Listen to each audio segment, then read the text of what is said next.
This is something. Thank you very much for sitting through this lot, by the way, because we're doing everything tonight. For the simple reason is that Robert heard me rehearse earlier, and he said, "You better do everything because I'm hoping to get a good 20 minutes out of it." This is something I started doing in America, and it worked quite well. I'll explain it. There's a certain thing called the X Factor, and I'm not talking about the TV series, which annoys me intensely. Not so much for what the series is, but for the fact that they've nicked something that's been around in the entertainment industry for years, and that's the expression, the X Factor. The X Factor has always been something that in the entertainment industry as the unknown. Comedians used it for years and years, going back to 2 centuries ago, as to why, for example, here's an example of the X Factor. Some comedians, like Tommy Cooper was a classic example, could walk on stage and people started laughing before he said anything. He only had to go, and people would start laughing.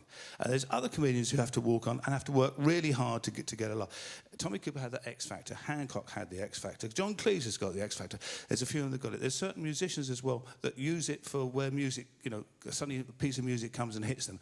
No idea where it comes from. And that's the X Factor. And the X Factor does happen to us all at some juncture in our lives. And it happened to me once, way back when I did the White Rock album, which was, it was a strange situation because they asked me the Olympic Committee asked me if I'd do the music for the Winter Olympics, the 76 Winter Olympics. And I said I'd like to, but I was on tour, and I was actually on tour at the time. I said, I just can't see how I can do this because I'm not going to be in England. This is way before the days of, computers and doing things downline or whatever. And they said, well, look, why don't we send you videos? And the videos had just started. There was a big machine called the Sony machine, which you could get things. And they said, we'll give you one of these big machines. You take it away on tour with you. We'll send you the bits of music. We'll send you the bits of film as we do them. You can write the music. Then on your days off, fly back to England and do the recording and then go back out again. I thought, that sounds like a bit of a laugh. All right, I'll have some of that. And that's what we did. And I took this huge, great tape machine and I plugged it into the hotel televisions, and they would send me. I had hundreds of these tapes. And I'm going through, and going, oh yeah, that's the bobsleigh. I'll do that now, and then I'll leave that one till later, and do that one now. And I kept going back because it didn't matter what order I recorded everything in. And on the very last day of recording, in the old CTS studios at Wembley, big studio, there was Mike Samuelson, the producer, Tony Malum, the director, myself, and the engineer. And as far as I was concerned, I had 2 last pieces to do, which was the bobsleigh and the downhill. And I did them both. And there was about 15 minutes left over on the end of the session. And I said, great, that's everything done then. And Tony Mann said, yep, just the figure skating to do. Figure skating? He said, they're figure skating. And I remembered vaguely, weeks before, getting this tape of the figure skaters on the ice in this frozen pond and thinking I'll do that later. And I went, right, the figure skaters. And Mike Samuel said, we've obviously left it to last for a very important reason. I said, yeah, absolutely. Too right, I have. And he said, what are you going to do it on? I said, piano. And he said, brilliant. He said, we haven't got any piano yet on the film, so that'd be lovely. He said, you've got your music ready? And I said, actually, interesting here. I said, I haven't written this down because I need to do this to picture. I said, so I can get a feel of how they're moving. That's the best way of doing it. He said, oh, of course, no problem at all. He said, we'll set the film up. Now, back then, how it used to work was what we used to call rock and roll. Rock and roll with the film, which is where the film used to go round and round and round and round.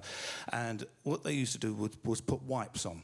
And what a wipe is, where they get like a chinograph, like a crown, and they'd mark actually on the film a big long line, so that when you saw it, this big black line would come across. Every now and then you'll see on old films, you'll see a black line come across, and that's because they can't find the original film, so they'll use anything they can get hold of.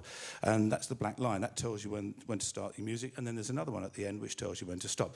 He said, we'll put a couple of wipes on for you, Rick, so go down to the piano. I went, right.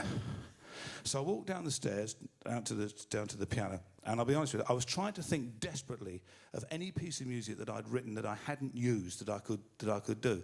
But of course, Brain thinks this is hilariously funny and goes, I'm sure there is one, but I ain't telling you. And I went down and I sat at the piano, and before I'd even chance to think, the huge screen at the back, the film started, and the wipe came across, and I started playing. And the amazing thing was that it was farcical almost. Everything I seemed to play seemed to fit perfectly to what was going on. And I kept thinking, this has got to collapse at some juncture. But it didn't. It just seemed to keep going and just be more and more right. And then I felt the piece coming to a natural end. I thought, well, I'm in trouble now. And literally, as the piece of music finished, the last white came across. And I got up, and I honestly I was shaking. I walked back up the stairs. I walked into the control room. Mike Summers said, "That was beautiful. No wonder you left that till last." I went, "Oh, there you go. You know, it's just absolutely no problem at all. You know, there you go." I did get caught out though, because it was released as a single before it came out on the album in Austria and Germany, where it was a sort of a minor, you know, sort of like a minor hit, which meant I had to go over and play it, which meant I had to learn it, and it was really weird sitting down learning it note by note what I played. Now that's what the musician's X factor. Now you can sort of do a little bit of an X factor, and I did this in America on the tour, and it actually was a lot of fun, and it requires help from you. And now what I'm going to ask you all to do, or not all to do, but I'm going to pick on some of you, and I want you to give me a note, a musical note. Now, I appreciate that a lot of you, you know, don't know anything about music. I mean, you could be, I don't know, a lawyer or an accountant or a rap artist, you know, something like that. But musical notation goes, very simply, goes from A to G, A, B, C, D, E, F, G. And they can either be naturals, like just an A or a B or a C or a D, or they can be sharps or flats. A sharp or A flat, B flat, B sharp. I won't go into the complicated things that B sharp is actually the same as C, but that's not important. Now, what I'm going to do in a minute, I'm going to get 6 notes from you, and I'm going to write the 6 notes down. And then what I'm going to do is hopefully put them together in a form of a piece. So I'll play a piece in the order that you give them, and then use that as an introduction for After Ball, which is the piece which I call my X Factor piece, and then again at the end. Now, please just don't shout out unless I point you. The reason for that is, it's not that, you know, I think you're going to shout out something stupid, but it's just that if I pick, you know, as you shout things out, so, oh great, I'll have you, then I have a selection of what the notes are going to be. This way round, I don't have any selection of notes. So I'm just going to point to people, and then you can shout out a note. Go on then.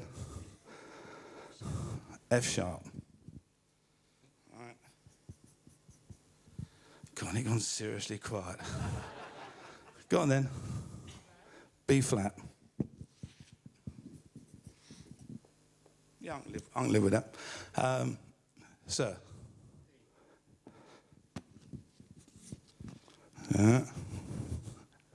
Go on then, Graham. Almost promising this. Let's find somebody up the back. No, not somebody up somebody's back. Somebody at the back row. Lady there. A. Almost human. Right, one more. Anybody's birthday today? Yesterday? Day before? Tomorrow? Sorry? This month? Oh, God. That'll do. Go on, then. C. Okay. Right. I'll just write these down. F sharp. F sharp, B flat. All right. Well, F sharp, for those of you that know, it's the same as G. I'll put it down as F sharp anyway. F sharp, B flat, which is the same as A sharp, D. G, oh, bloody hell, A, and C. God, I hope it plays better than it looks. Right, that's what it looks like. So that's going to be the introduction. So I'll tell you what it sounds like, by the way. You've given me...